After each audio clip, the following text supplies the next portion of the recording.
A flight attendant harshly yells at a young autistic child on board. But just as the tension peaks, she finds out something that leaves her, and everyone around, speechless. The twist? The child's family owns the entire plane. What happens next will shock you. Before we start the story, comment below where in the world you're watching from today.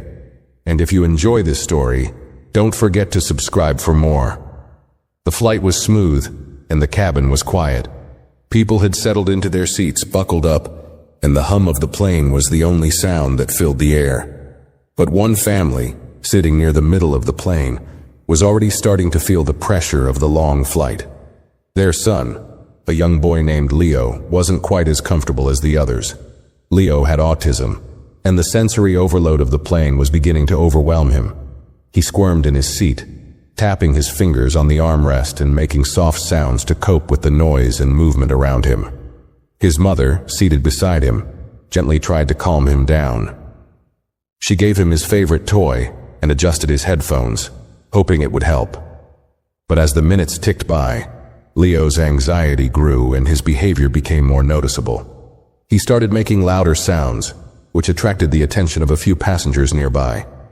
It was at that moment when the flight attendant, walking down the aisle, spotted them. At first, she didn't think much of it, but when she walked closer and saw Leo's erratic movements, she frowned.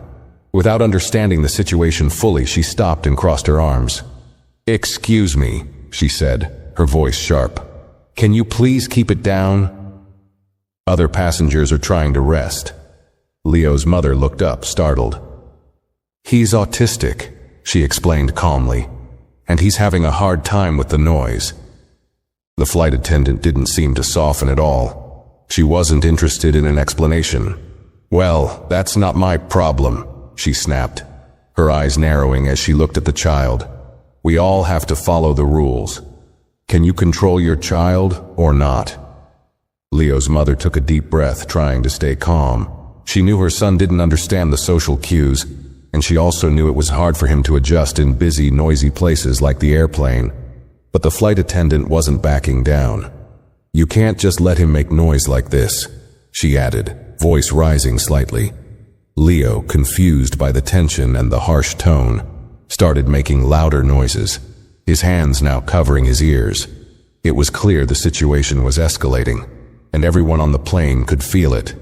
The mother tried to reassure Leo, but the stress of the interaction was too much for him. "Please," she said quietly, "just give us a moment. He'll calm down." But the flight attendant wasn't having it. "You should have prepared better if you knew your child couldn't handle this," she said before walking away, muttering under her breath. Leo's mother could hardly believe what had just happened.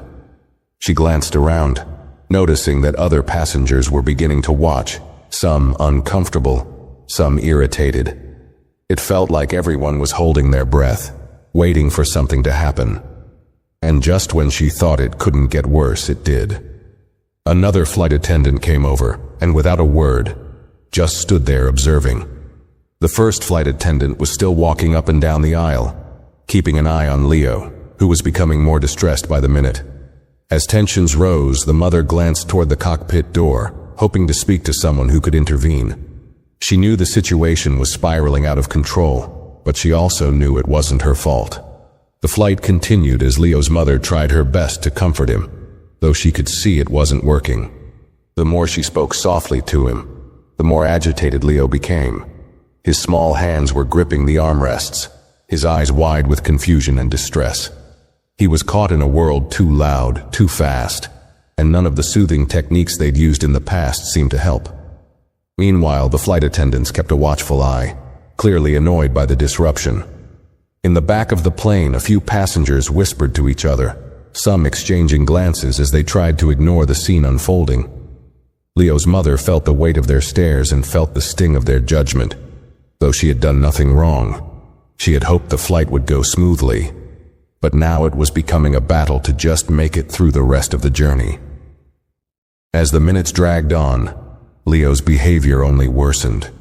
His mother's attempts to calm him weren't enough, and she could see that the flight attendant who had confronted her earlier was growing more impatient. It was clear that there was no sympathy, no understanding in the way she looked at them.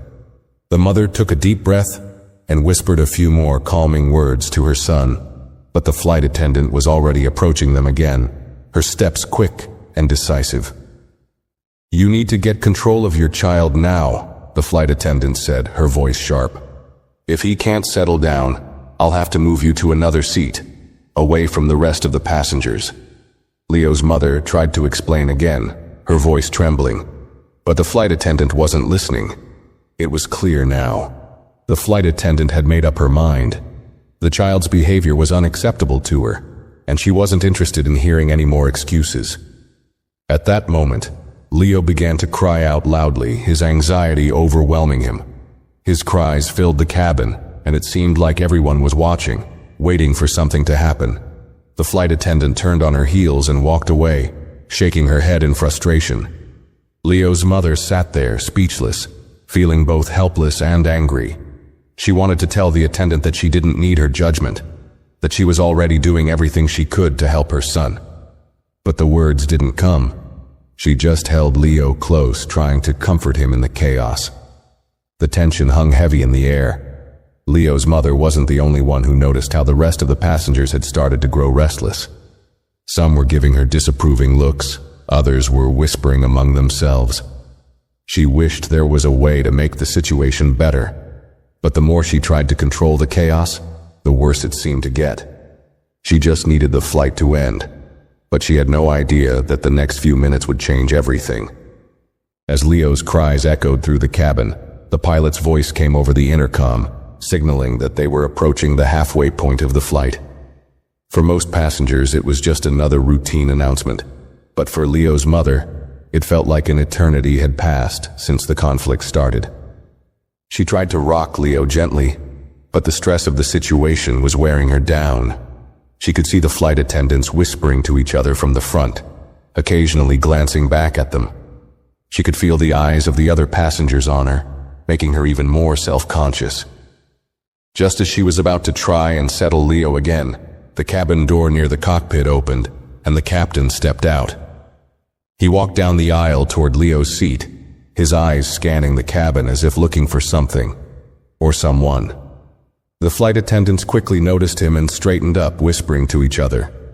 The captain walked with purpose but didn't approach the family immediately. Instead, he stopped at the front of the plane to speak with one of the senior flight attendants. Leo's mother noticed the interaction. The flight attendants looked nervous, almost as if they were waiting for something. She couldn't help but wonder what was going on. But before she could think much more about it, the captain turned and started walking toward her, his eyes now fixed on her and her son. He didn't look angry or frustrated, but there was a quiet authority in his steps. As he reached her row, he stopped and gave her a polite nod. "Ma'am, I'm the captain," he said, his tone calm and reassuring. "I understand there's been a bit of a disturbance back here." Leo's mother, still on edge, nodded slowly. "Yes, my son. He's having some difficulty with the flight. He has autism, and sometimes it's hard for him to adjust to the noise." The captain's expression softened, but he didn't seem surprised. He glanced toward the front of the plane where the flight attendants were still watching, and then turned back to Leo's mother. "I can see that you're doing your best, but it's clear that there's been some misunderstanding with our crew." He paused, taking in the situation before continuing. "I think it's time for us to clear this up." Leo's mother looked at him, confused. "What do you mean?" she asked, her voice low. The captain glanced at the flight attendants again, then lowered his voice. "You may not know this, but your family is very important to this flight. In fact, this plane belongs to you." The words hung in the air for a moment, leaving Leo's mother speechless. She blinked, unsure if she had heard him correctly. "What?" she asked. The captain nodded, a slight smirk forming at the corner of his mouth. "Your family owns this plane." For a split second, everything stopped. Leo's mother couldn't process what she was hearing. The flight attendants who had been so rude and dismissive seemed suddenly unsure of themselves. The captain, however, remained calm, waiting for her reaction.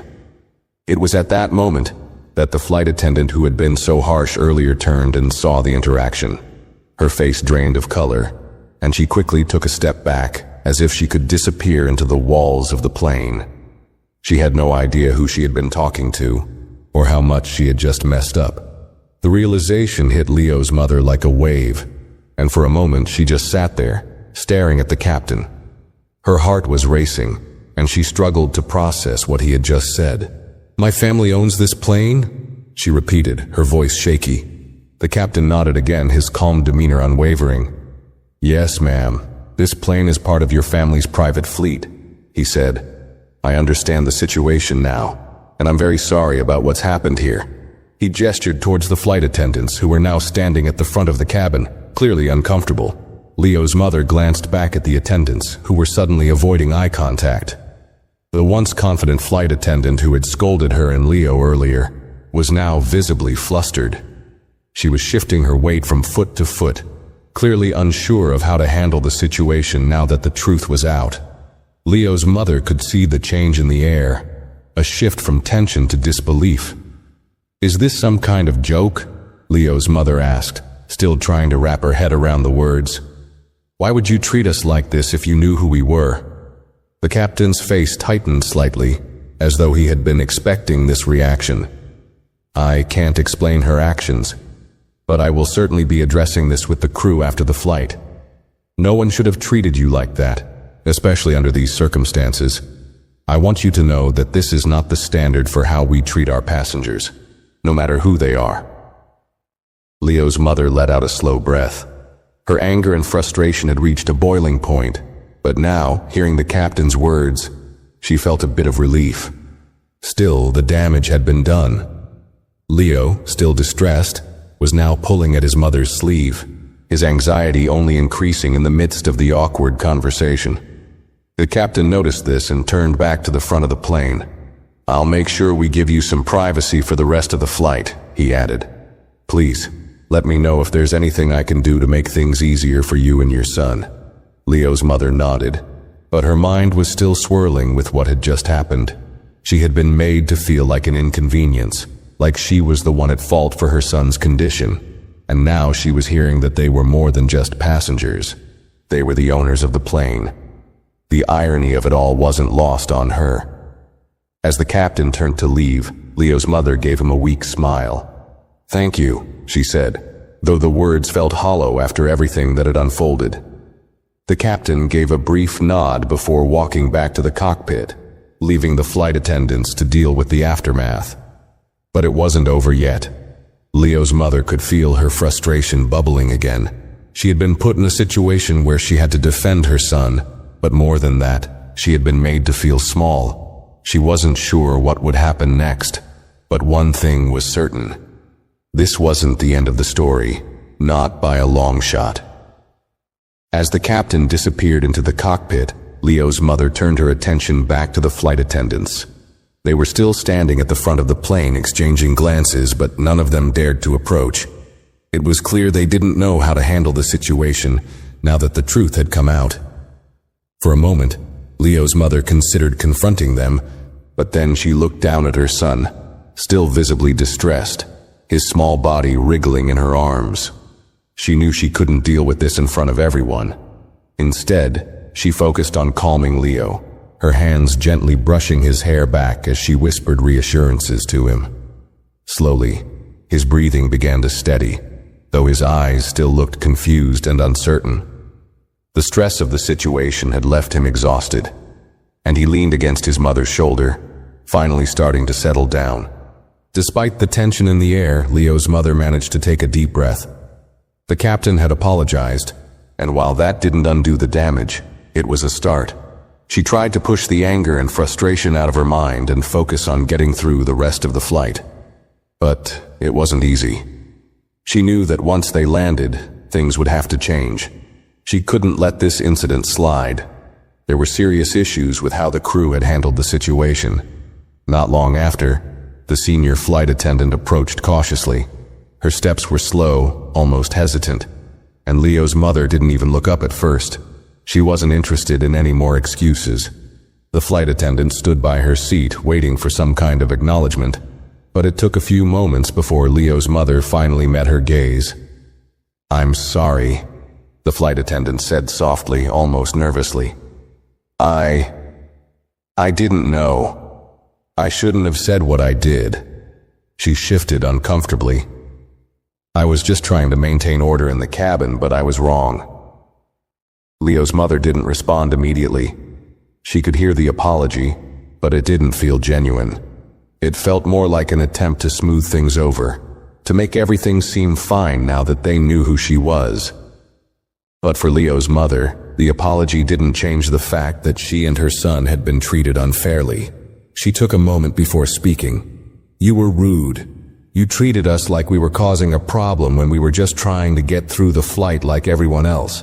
It wasn't just about maintaining order. It was about understanding, she said, her voice steady, though her anger simmered beneath. And that's what was missing, understanding. The flight attendant looked down, clearly embarrassed, and Leo's mother could see the guilt in her eyes.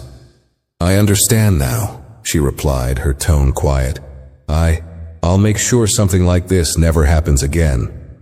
But Leo's mother wasn't sure that was enough. She could see that the attendant felt bad, but that wasn't going to fix what had happened. It wasn't going to make Leo's anxiety disappear or erase the hurt that had been caused. She wanted more than just an apology. She wanted real change. We'll be talking to the airline when we land, Leo's mother said firmly. I don't want this to happen again to anyone else. You need better training, all of you. People need to understand what it's like to travel with a child who has autism. The flight attendant nodded, her eyes wide. Yes, of course. I'm so sorry, she repeated, then turned and walked away, leaving Leo's mother to think about the rest of the flight. The rest of the journey was quiet. Leo had fallen asleep in his mother's arms, exhausted from the emotional strain.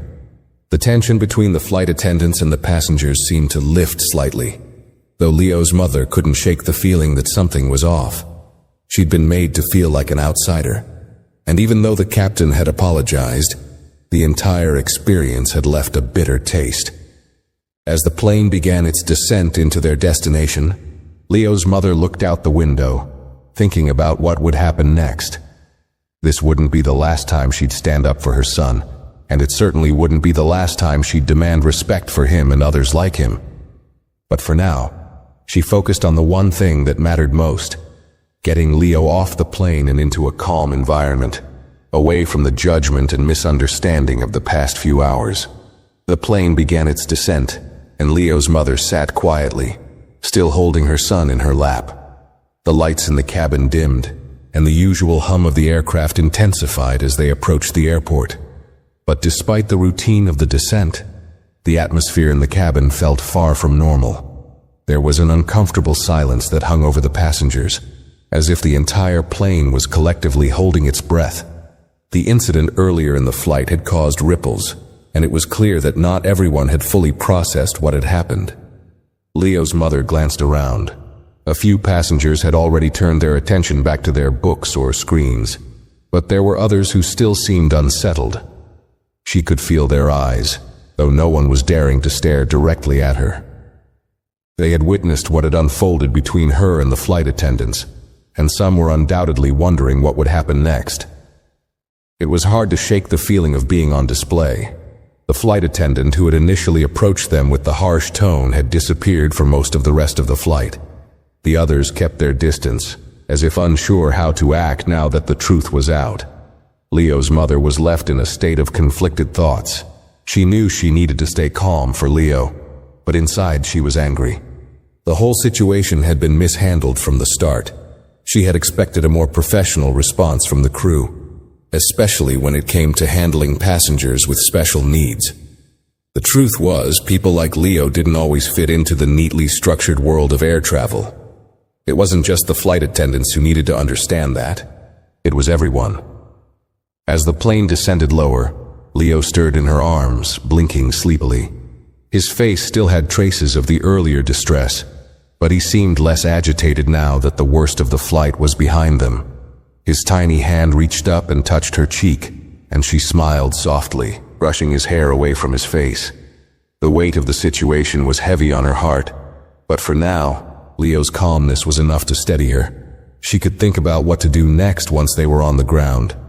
But the thought of speaking to the airline about this incident lingered in her mind. She had been through enough of these types of interactions to know that it wouldn't be easy. The airline would likely try to sweep it under the rug, offer some platitudes, and promise that training would be improved. But she knew better than to take that at face value. She wanted real change, something that would make a difference not just for her and Leo, but for every parent traveling with a child who had autism or any other special need. It wasn't enough to apologize. The airline needed to acknowledge their failure and put the proper measures in place to make sure no one else had to experience what she had just gone through. As the plane touched down with a soft thud, Leo's mother tightened her grip on him, holding him close as the seatbelt sign blinked on.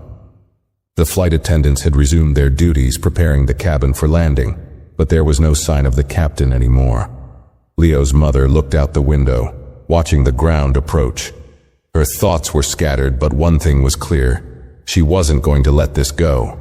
The incident had to be addressed, not just for her family, but for everyone else who might face the same judgment, the same misunderstanding in the future. Once the plane had fully landed and taxied to the gate, the usual rush of passengers unbuckling their seatbelts and gathering their belongings began. But Leo's mother stayed in her seat for a moment longer, still holding Leo, who was now half asleep, on her lap. She wasn't in a hurry to leave. She had things to do before she could walk off that plane. One of the senior flight attendants came down the aisle again, this time with a much softer expression. She paused at Leo's mother's seat, looking unsure but determined. "Ma'am," she started, her voice quiet. "I just wanted to say again how sorry we are for the way things were handled earlier. It was unacceptable, and I'll make sure to pass on the message to the airline. We don't want to treat anyone like that." Leo's mother nodded, but she didn't immediately respond. The apology felt a little hollow. She had heard it before, and it wasn't enough. Still, she appreciated the fact that the attendant seemed more sincere this time. "I appreciate your words," Leo's mother said, her voice calm but firm. "But what happened today can't be brushed aside. I'll be contacting the airline to make sure this is addressed properly." The flight attendant nodded, looking genuinely concerned. "I understand. We'll do whatever we can to help with that." She hesitated for a moment, then added, "I really do hope things get better for you and your son. No one should have to go through something like this." Leo's mother gave a small, tight smile, though it didn't quite reach her eyes. "Thank you. But it's not just about me. It's about making sure no one else feels like this. I'll be making sure the airline takes this seriously." With that, the flight attendant walked away, leaving Leo's mother alone with her thoughts. The plane had come to a full stop, and passengers were now lining up in the aisle to deplane. Leo's mother gently shook her son awake and carefully began to gather their things. It was time to get off the plane, but she knew this was far from over. Once they were off this flight, her work would begin. As she stepped into the aisle with Leo in her arms, she couldn't help but feel a sense of purpose. This had to change. It had to, and she would make sure it did. As Leo's mother made her way down the aisle, she could still feel the weight of the entire situation pressing down on her. The flight attendants had stepped back, their faces unreadable as passengers shuffled past. There was a distinct tension in the air, a lingering discomfort that seemed to be shared by everyone, even if no one spoke about it openly. Leo, now wide awake and holding on to his mother tightly, could sense the unease around them, but he was far more focused on his own needs, his fingers playing with the fabric of her jacket, his eyes darting from face to face, trying to make sense of the world around him. As they reached the door and prepared to step off the plane, Leo's mother took one last look around. She could see the flight attendants talking in low voices, avoiding her gaze. But she didn't care. The apology earlier had been too little, too late. It wasn't just about a few harsh words. It was about a system that didn't understand, didn't accommodate, and more than anything, didn't care. Once they were in the terminal, Leo's mother moved quickly, her feet carrying her toward the exit. She needed to get out of the crowded space, away from the noise and the bright lights. She was done being watched, done being judged, But at the same time, she knew that the real challenge was just beginning. She couldn't walk away from this without making sure that something changed. She had seen firsthand how a lack of understanding could affect families like hers. This wasn't just about her son.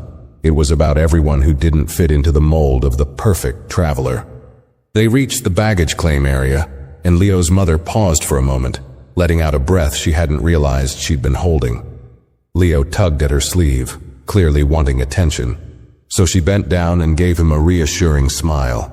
"We're almost there," she whispered to him, brushing the hair from his face.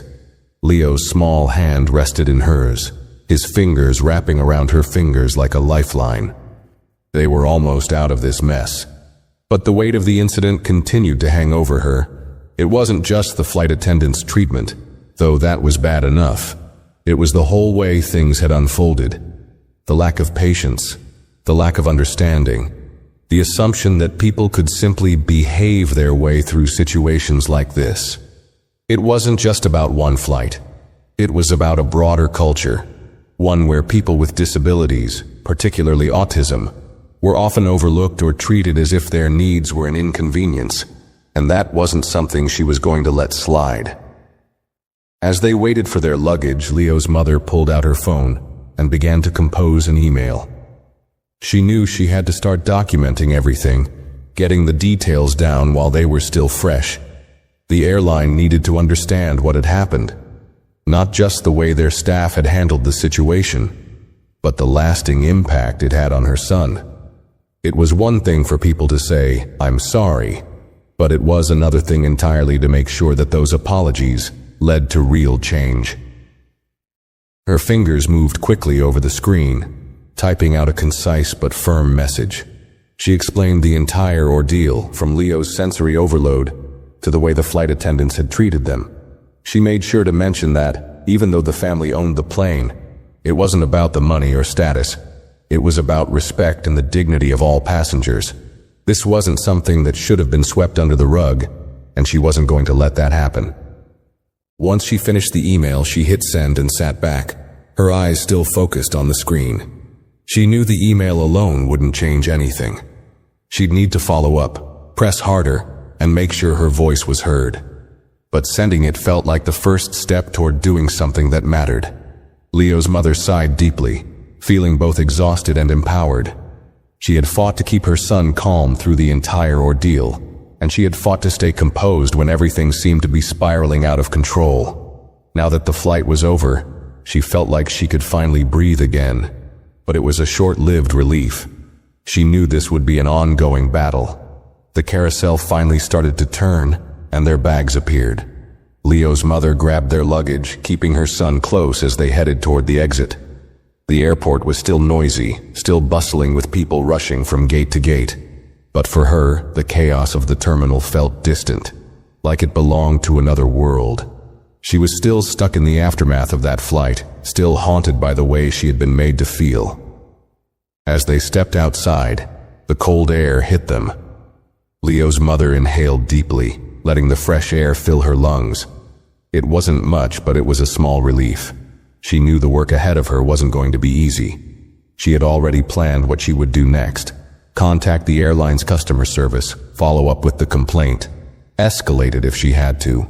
She wouldn't let this go, not when her son had been treated like that. The more she thought about it, the angrier she became.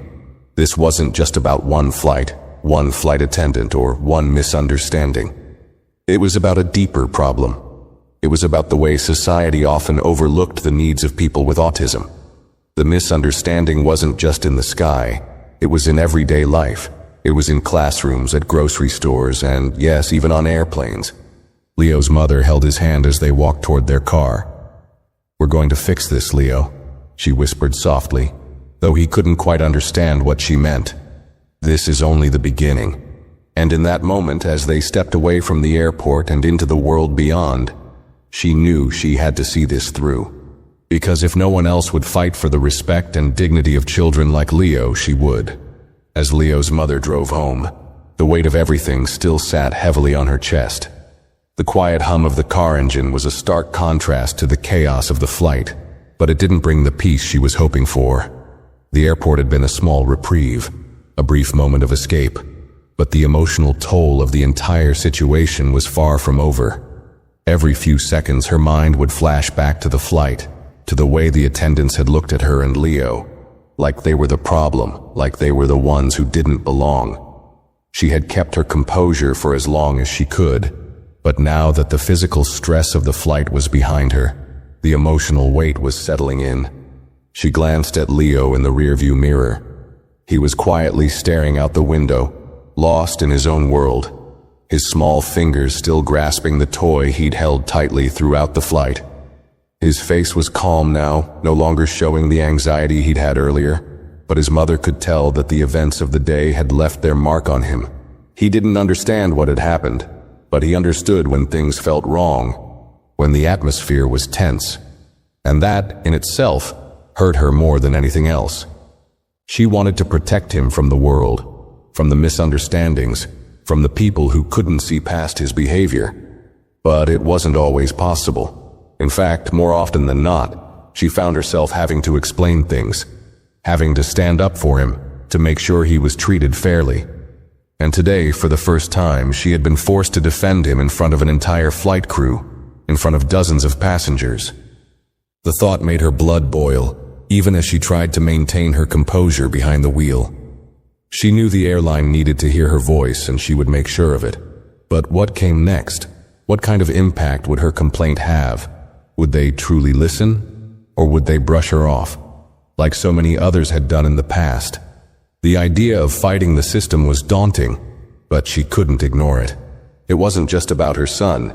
It was about making sure that every child, every adult, every person who had ever been overlooked or judged unfairly for something beyond their control had a voice. She wasn't the first person to face this kind of treatment, and she wouldn't be the last. But she could make a difference. She had to. By the time they reached home, the streets were starting to quiet down.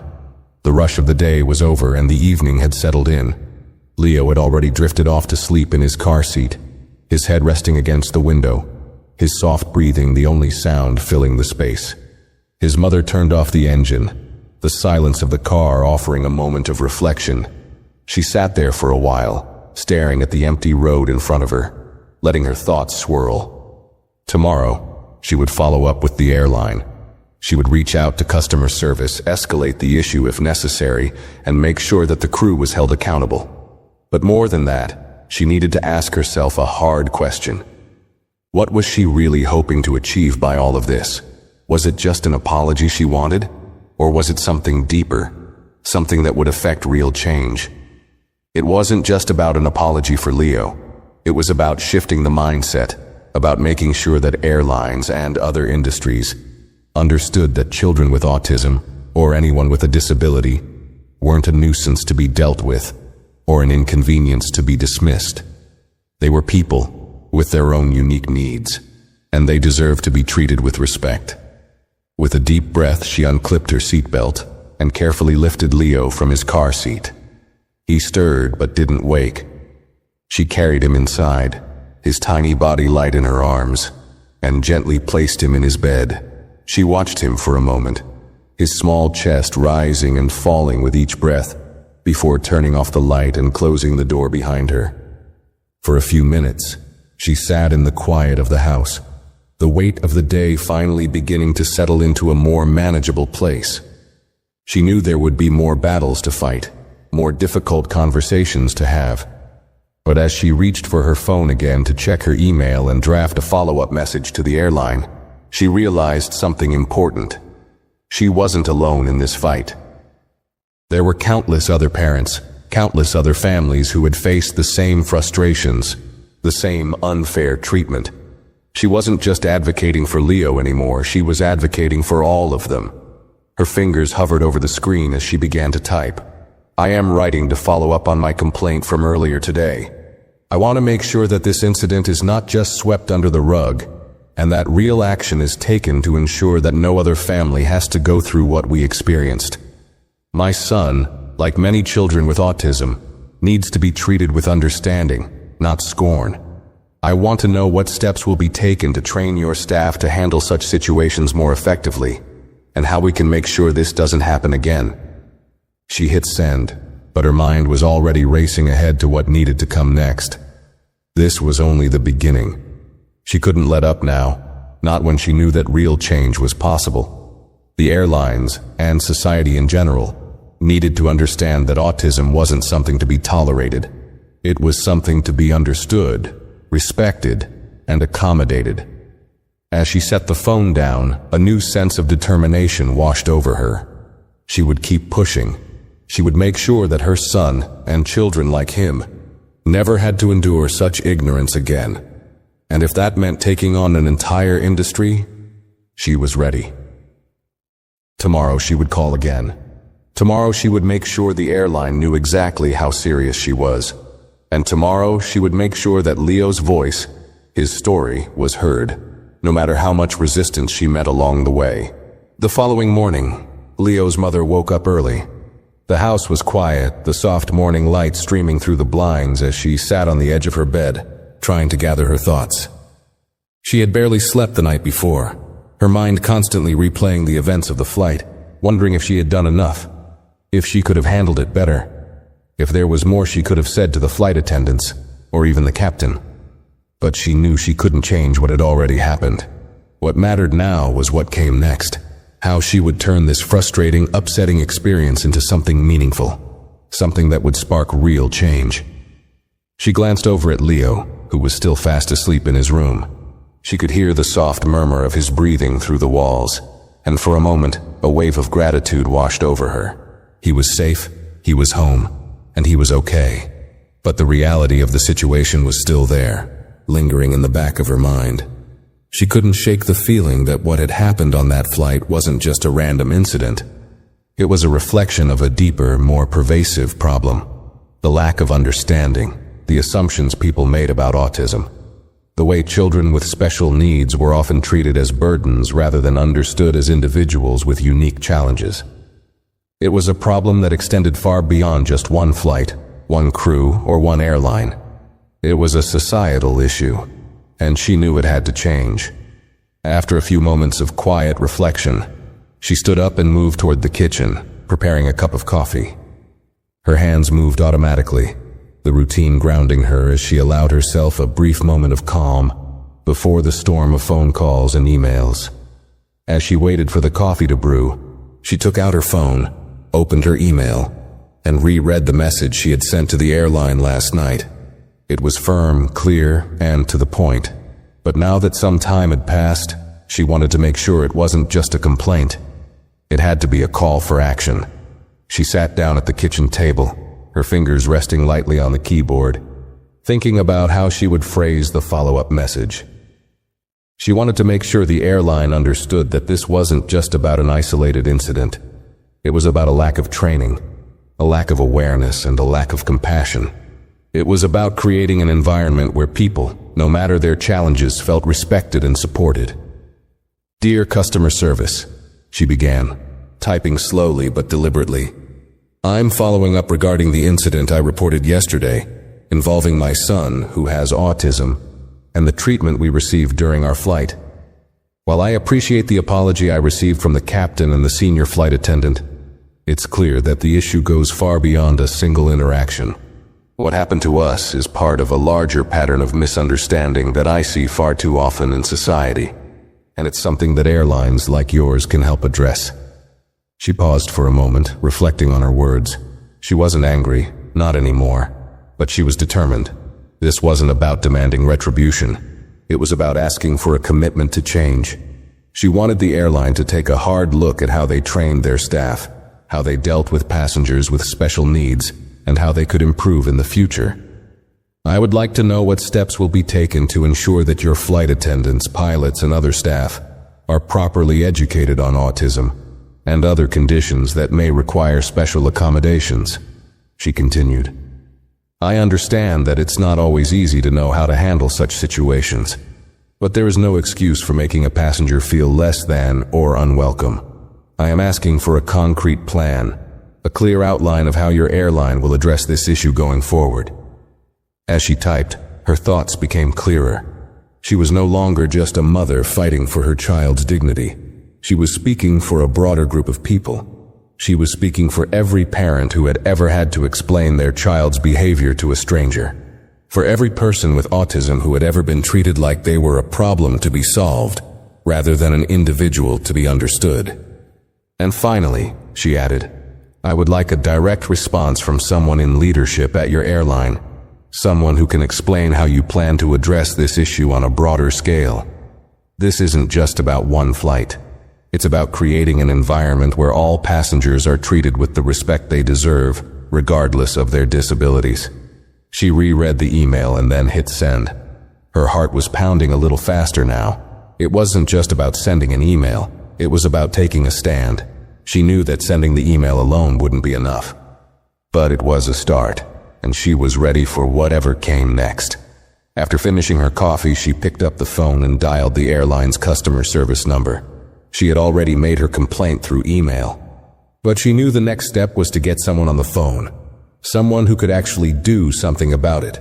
The phone rang for a few moments before someone picked up, and the familiar sound of an automated voice greeted her. She selected the option to speak to a representative and was placed on hold.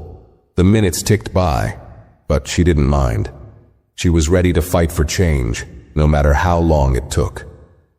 When the representative finally came on the line, Leo's mother quickly explained who she was and the incident she was referring to.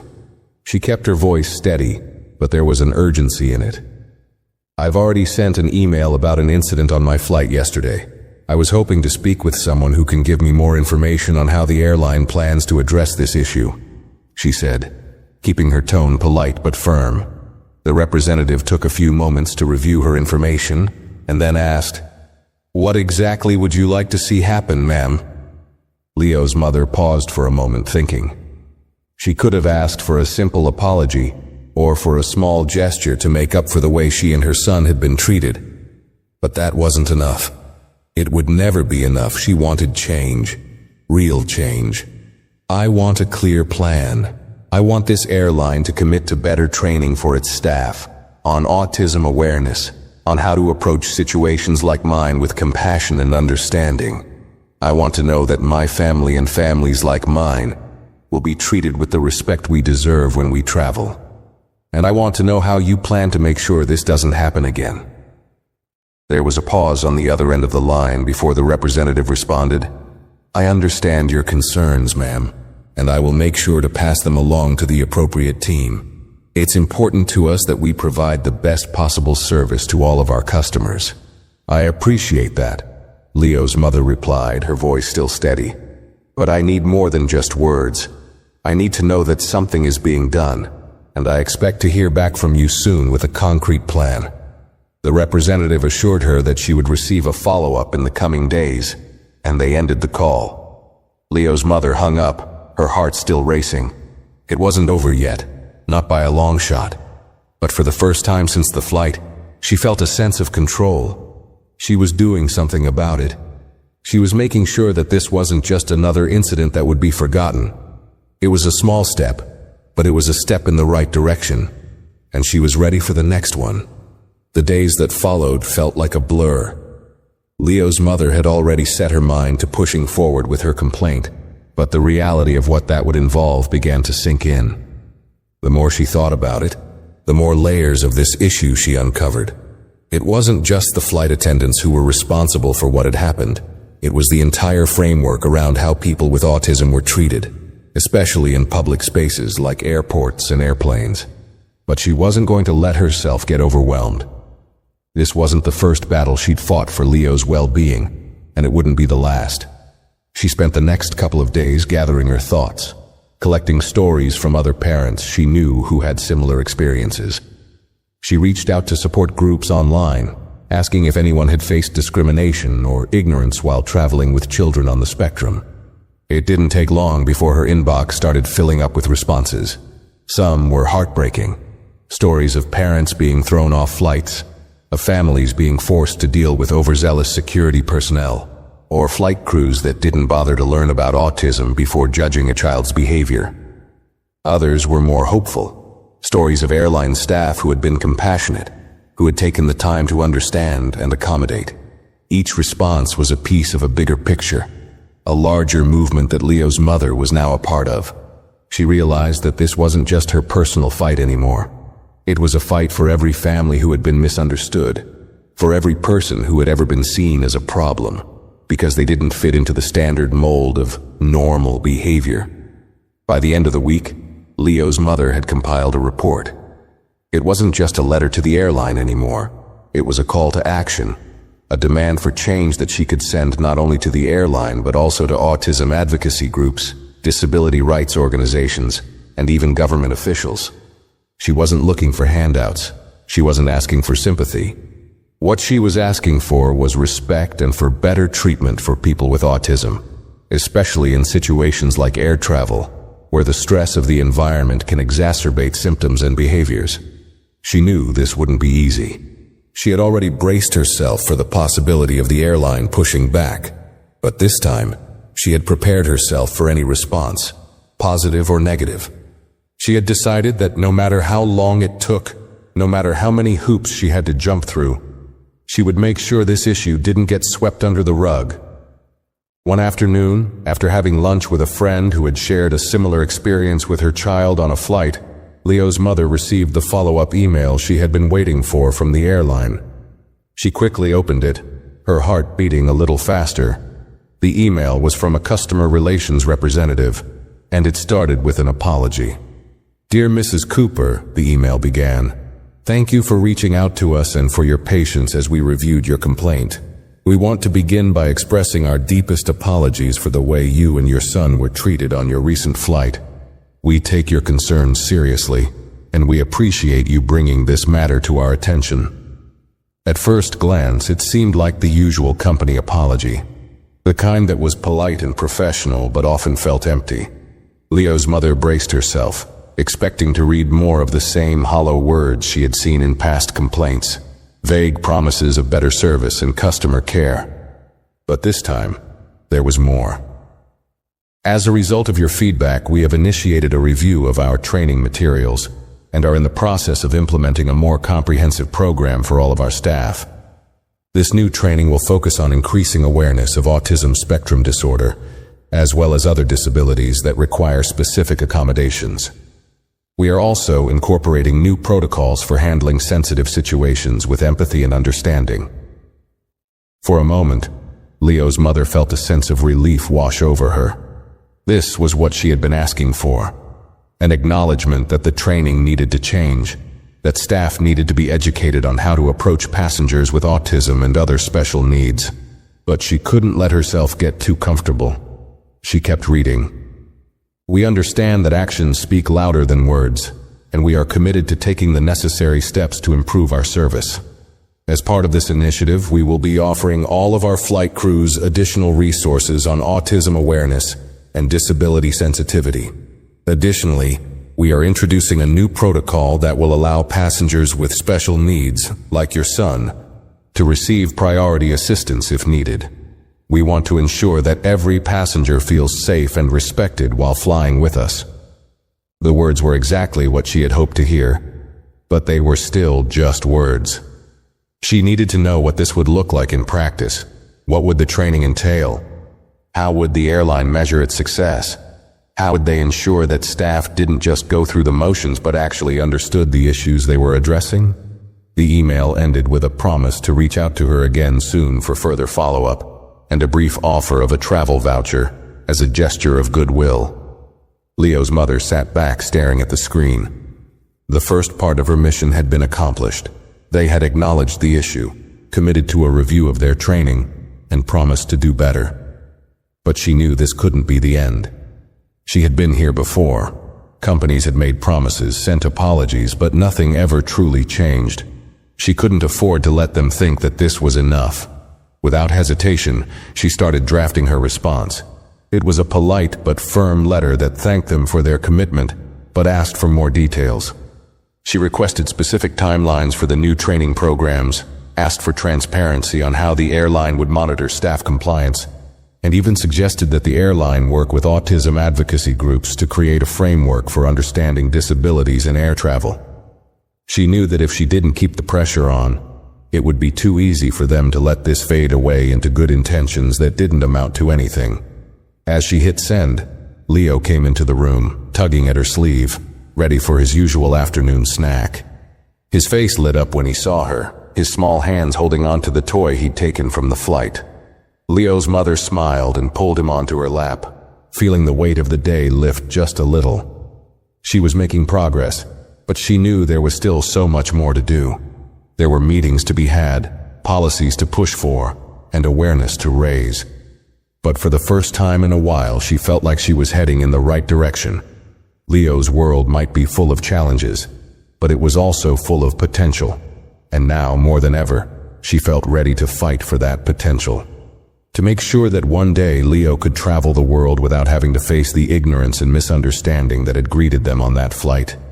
She wasn't just doing this for him. She was doing it for all the children like him, and that was worth every ounce of effort. The next few weeks passed in a whirlwind of phone calls, emails, and follow-ups. Leo's mother threw herself into the task at hand with a determination that surprised even her. Each morning, she woke up early to check for any updates from the airline, scanning her inbox with a mixture of hope and skepticism. She had received an initial acknowledgement from customer service, a polite email assuring her that her concerns were being taken seriously, and that action was being taken behind the scenes. But promises on paper didn't always translate into real change. She wasn't about to let them off the hook just yet. She made regular calls to the airline, speaking to anyone who could give her more information. Each time she asked the same questions. When would the new training be rolled out? What specific resources would be included? Would this training be mandatory for all staff, from ground crew to flight attendants? And, perhaps most importantly, how would they ensure that their staff was not just aware of autism and other special needs, but capable of handling those situations with real empathy? The answers were often vague, but over time, she started to see a shift in how the airline was responding. They didn't just offer apologies anymore. They began to give concrete timelines. Within 2 weeks, they assured her, they would be implementing a pilot program for autism awareness training for all flight attendants. After that, they would be expanding it to other parts of the airline's operation, including customer service representatives and gate agents. But despite these steps forward, Leo's mother knew this was just the beginning. A few changes to training programs didn't guarantee that the culture of the airline would shift, or that every employee would embrace those changes. What she needed now was to ensure that the airline was genuinely invested in understanding the needs of passengers with autism, and that meant holding them accountable. She started looking beyond just the airline itself. If this was going to be a systemic change, it needed to be a broader conversation. Leo's mother began reaching out to autism advocacy groups, disability rights organizations, and even lawmakers who had worked on issues related to accessibility and public accommodations. She learned about initiatives in other industries aimed at increasing awareness of autism, and she found out that some airlines had already begun similar programs. She knew it wouldn't be easy, but she started drafting proposals for the airline to collaborate with experts in the field, as well as advocacy organizations that could help shape the training curriculum. She didn't want them to just teach their staff the basics. She wanted them to have a deep, nuanced understanding of how autism affected behavior and what accommodations could be made to make travel easier for families like hers. As her research deepened, Leo's mother began to realize just how much work there was to do. This wasn't just about one airline. It wasn't even just about air travel. It was about accessibility on a much larger scale, how society as a whole still struggled to make accommodations for people with disabilities, especially invisible ones like autism. It was about changing perceptions, breaking down misconceptions, and demanding that individuals with autism be treated with dignity and respect wherever they went. One afternoon, after a long call with a representative from an autism advocacy group, Leo's mother felt a shift in herself. She wasn't just reacting to the incident on the plane anymore. She was now actively involved in a movement to change how the world treated her son and children like him. For years, she had tried to make the world a safer, more understanding place for Leo, but now, she was realizing that change could be bigger than just her family. Leo's mother started drafting a comprehensive proposal, one that not only addressed training for airline staff, but also offered suggestions for policy changes at the governmental level. She wanted airlines, public transportation systems, and even theme parks to adopt standards for interacting with individuals with autism. There were already laws requiring accommodations for people with physical disabilities. But what about those with developmental disabilities?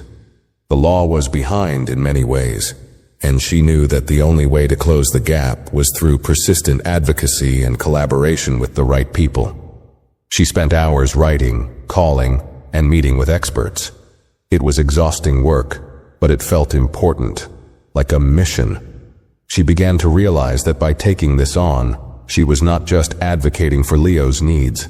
She was advocating for an entire community of families and individuals who had long been overlooked. In the process, she began to feel like she was part of something bigger than herself, a movement that wasn't just about changing one company's policy, but about changing the way society approached autism and disability in general.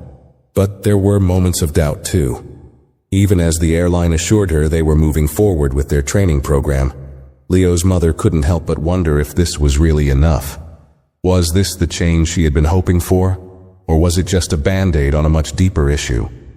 She had learned over the years that promises from large organizations often didn't result in the kind of systemic change that was needed. She couldn't afford to stop pushing, to let the momentum she had built slip away. So she pressed on. She began working with a coalition of disability advocates to propose a new set of guidelines for the airline industry, one that would specifically address autism awareness and provide a framework for training staff.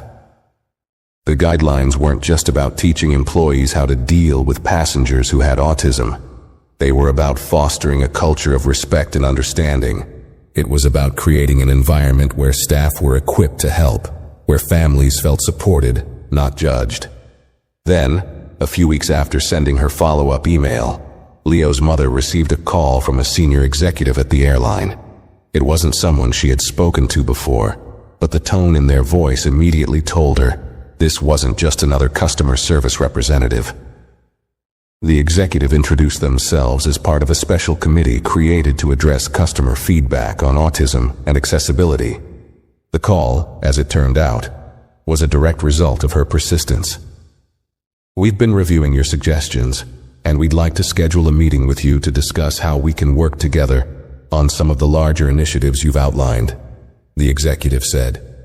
"We think this could be a great opportunity to make a real, lasting impact, not just within our airline but within the industry as a whole." For a moment, Leo's mother was speechless.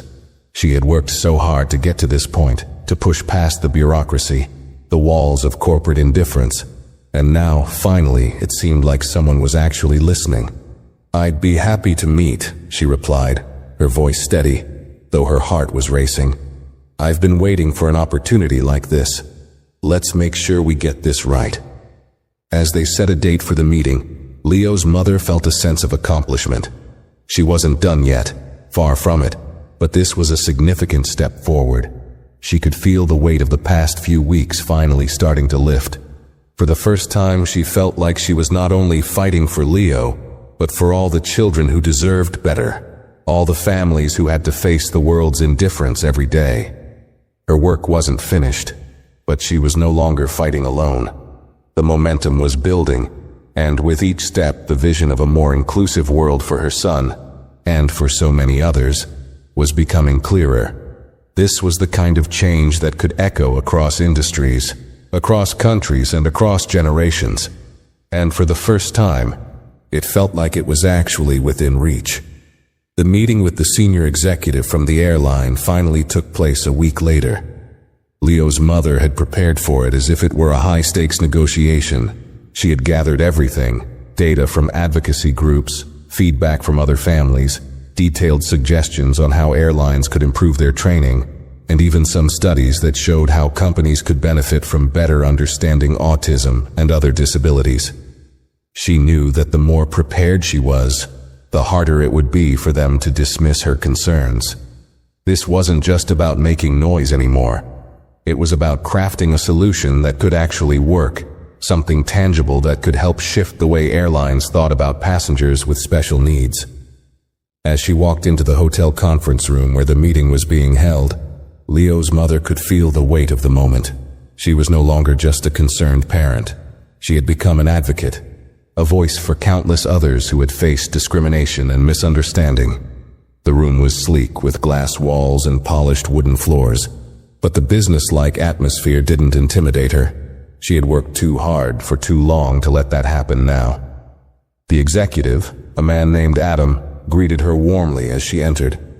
"Thank you for meeting with me today," he said, his voice polite but warm. "We've been reviewing everything you've sent us, and I'm really impressed with how thorough you've been. You've clearly put a lot of thought into this." Leo's mother nodded, offering a smile but keeping her focus sharp. "Thank you. I've spent a lot of time thinking about this, about how we can make things better, not just for my son, but for everyone who's been in the same position."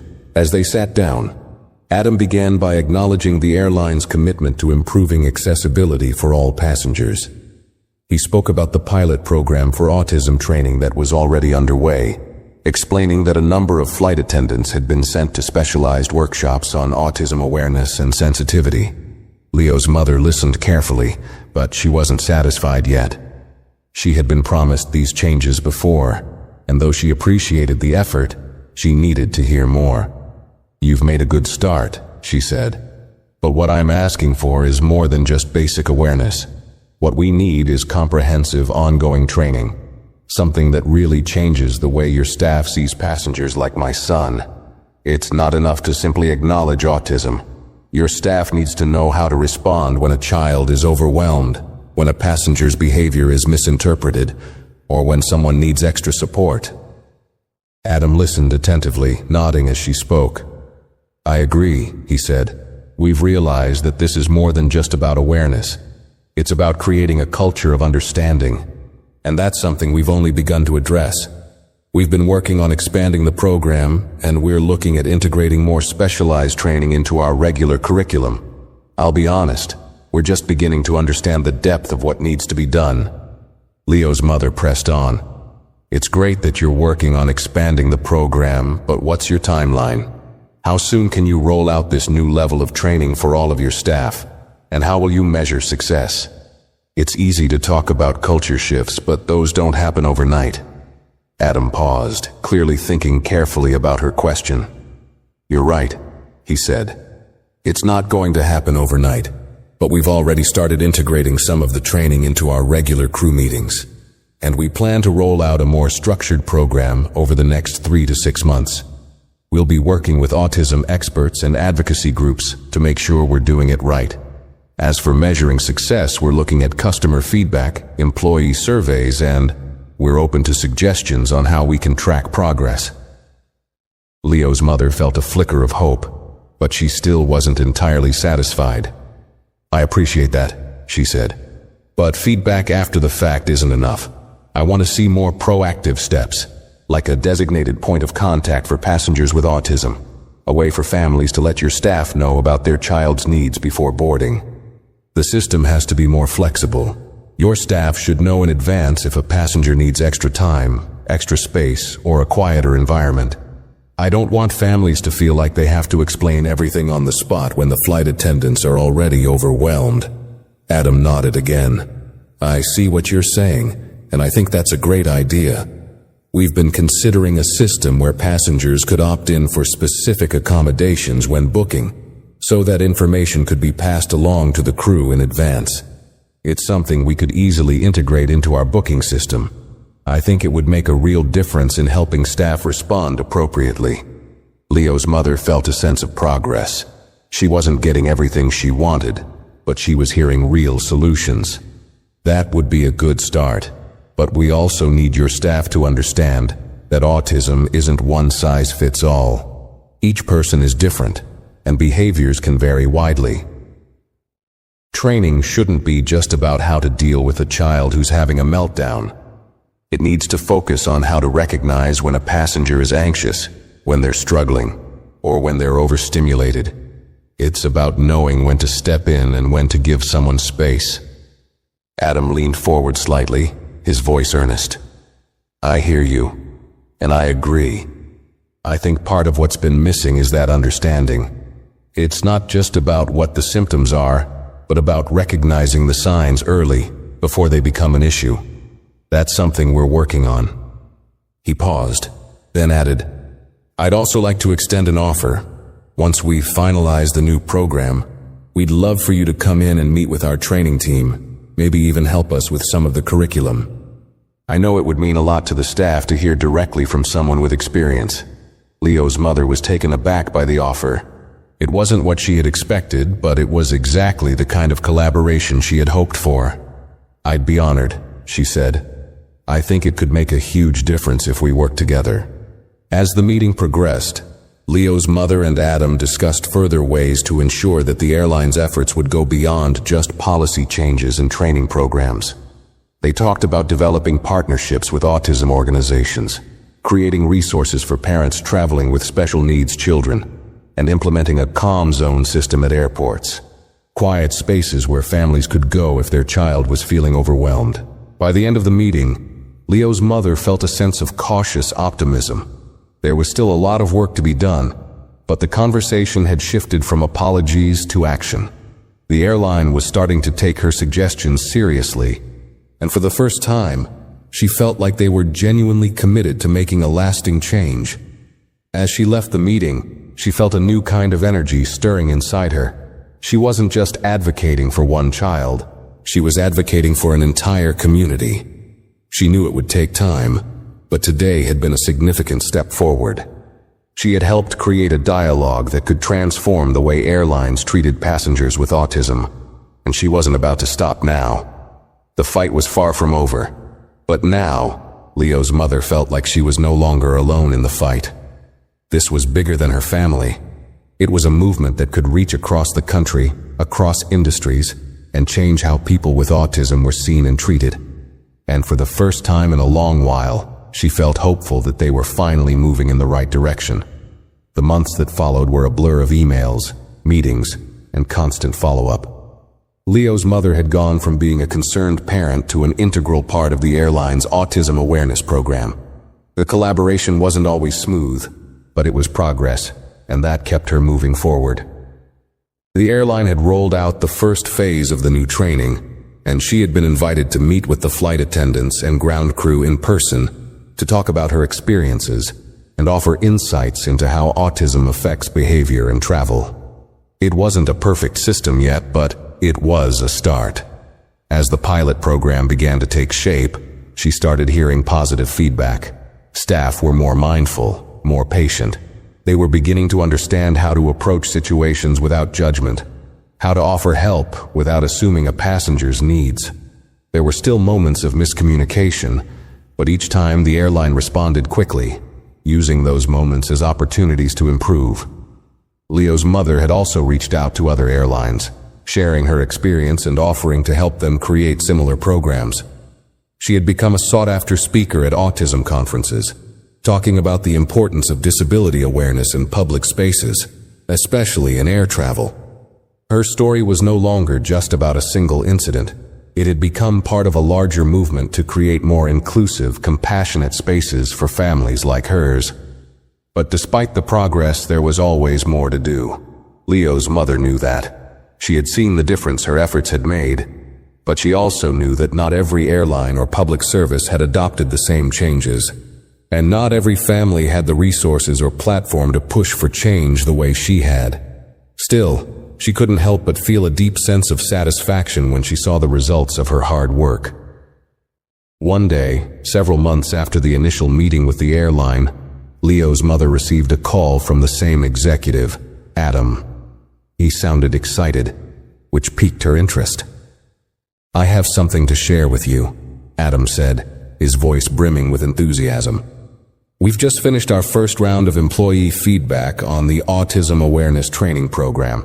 We've received overwhelmingly positive responses from our staff, flight attendants, pilots, ground crew, everyone.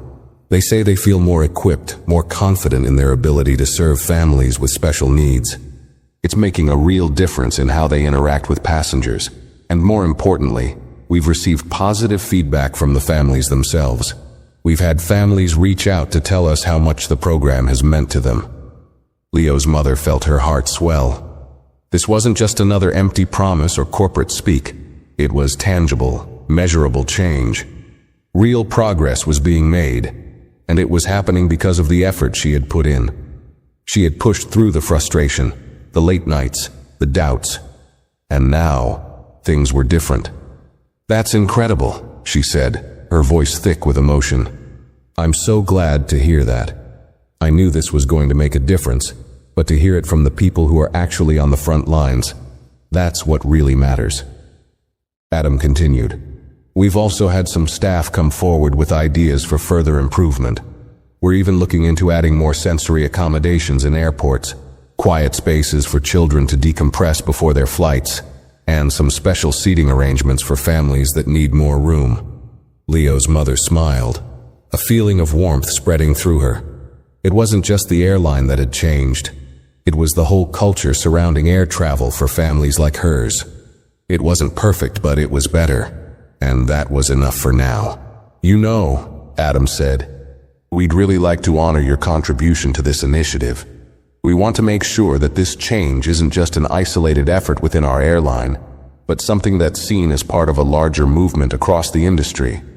We've been thinking about creating an award for families or individuals who have made a lasting impact on the accessibility and inclusivity of air travel.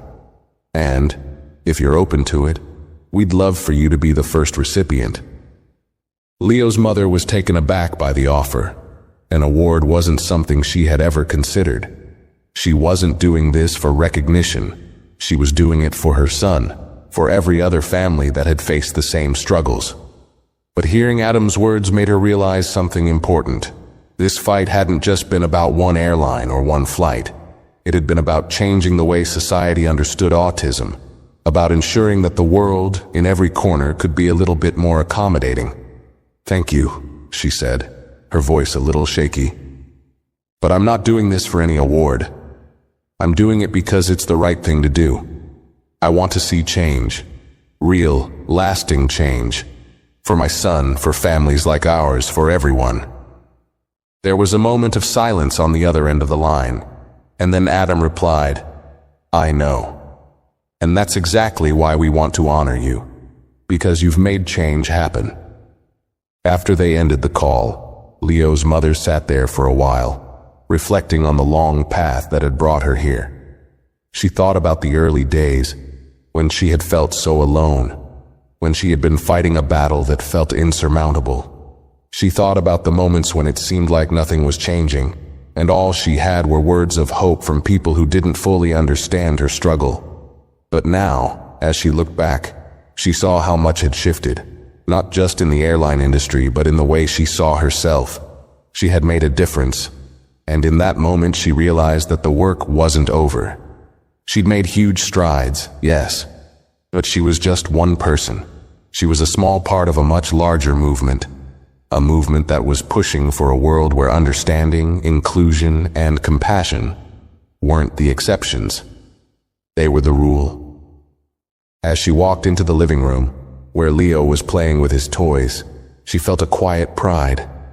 He looked up at her and smiled, his innocent eyes lighting up as he reached out for her. "Mom," he said, his voice filled with joy. "Can we go fly on a plane soon?"